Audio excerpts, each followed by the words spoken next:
ራሱ ክርስቶስ ወንጌል ምን እንዳለ ታውቃላችሁ? ጆሮ ያለው መስማትን ይስማል።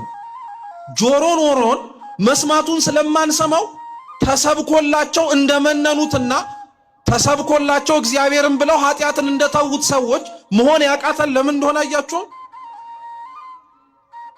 መስማቱን ስለማንሰማ ወይም ስለማናደምጠው ነገም የምናገኘው ስለሚመስለን ከነገ ወዲያም ብንፈልግ ቃል እግዚአብሔሩ የማይታጣ መምህራኑን ቆሞ መስበክ የማያባሩ ስለሚመስለን ዛሬ ቢያመልጠን ነገ እናገኘዋለን እንላለን። ዛሬ ቢያመልጥ እውነት ነው፣ ነገ ሌላ መምህር ቆሞ ሊያስተምር ይችላል። ዛሬ መሽቶ ነገ መንጋቱን ግን በምን ተማምነን በምን እርግጠኛ ሆነን? እነ ማቴዎስ በዚህ ነው የበለጡን ክርስቲያኖች። ነገ ክርስቶስ ተከተለኝ ብሎ ላይሰብከው ይችላል። በቃ እድሉን ተጠቀመ። ዛሬ እንዳረግ የፈለከው ይሄንን ነው አለ። እሺ ጥሩ፣ ቤቱን ከፈተለት፣ ሀብት ንብረቱን በሙሉ አብልቶ አጠጥቶ፣ በሌላ ቋንቋ የቁም ተስካሩን ያወጣው። በቁሙ ሳይሞት ተስካሩን አውጥቶ ልክ መነኮሳት ሲመነኩሱ የቁም ተስካራቸውን ያወጣሉ። በቃ አብልቶ አጠጥቶ ከዛ በኋላ ሀብት ንብረትም የለኝም ብለው ካላቸውም ለገዳም ሰጥተው ይገባሉ። ሁሉን ትቶ ተከተሉ።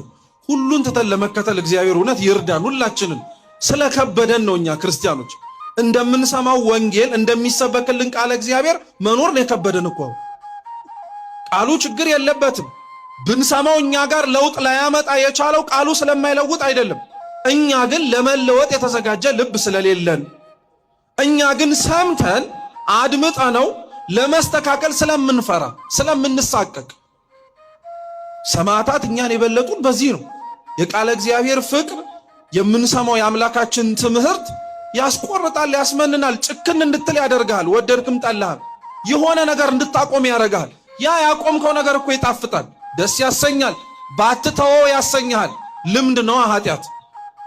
ነገር ግን ሁሉን ነገር ስለ እግዚአብሔር ብለህ መተውን ከለመድክ የተውከውን ነገር በሙሉ መልሶ ይሰጣል እግዚአብሔር። ታውቃላችሁ? እስኪ ስለ እግዚአብሔር ብለን ሁላችንም አለን ብለን የምንሳሳለትን ነገር እንተውለት፣ መልሶ ይሰጣል። በምን አወቅ ካላችሁ በኢዮብ። እስኪ ኢዮብ በሉ። ጻድቁ ኢዮብ በዚህን ያሳየኑ። መጽሐፈ ኢዮብን ስናነብ የምናገኘው ተጽፎ የተመዘገበልን ታሪክ ይሄው ነው። ኢዮብ እግዚአብሔርን አልተውም በማለቱ ሁሉን ተወለት ለእግዚአብሔር። ልጆቹንም ሰጠ፣ ሞቱ። ሀብት ንብረቱም ተሰጠ፣ አለቀ። ከብቶቹ በሙሉ ጠፉ። ይሄ አልበቃ ብሎ ጤናውንም ጭምር ሰጠ። እግዚአብሔርን ስደብ እየተባለ ጤናውንም ሰጠው። ይሄው ውሰደዋል።